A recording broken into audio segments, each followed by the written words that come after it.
Matthew Perry sat in the dimly lit room, the remnants of his earlier activity scattered around him. His usual wit and animated demeanor stood in stark contrast to his current state. He was utterly immobile, unable to speak or even lift a finger. Just a day before, he had undergone an at-home ketamine injection, a treatment that many swore by for its healing properties. But the treatment had gone horribly wrong.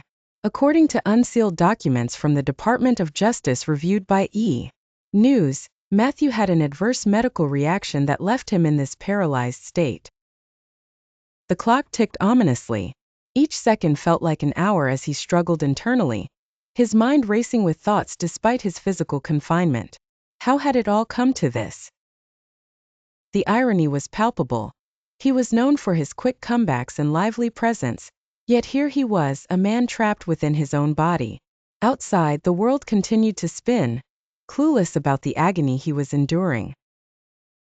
Friends and family members went about their lives, unaware of the silent battle he was fighting.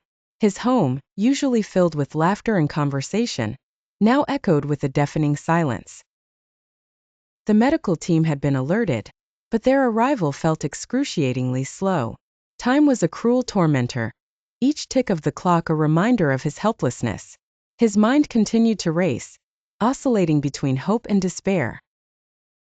He recalled moments from his past, both joyous and painful, as if his life was flashing before his eyes. Finally, the sound of approaching footsteps broke through the oppressive quiet.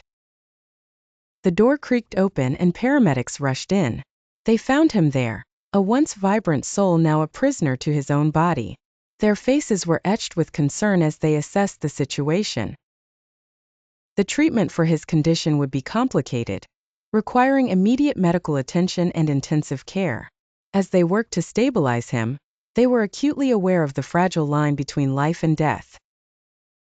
Each passing moment was critical.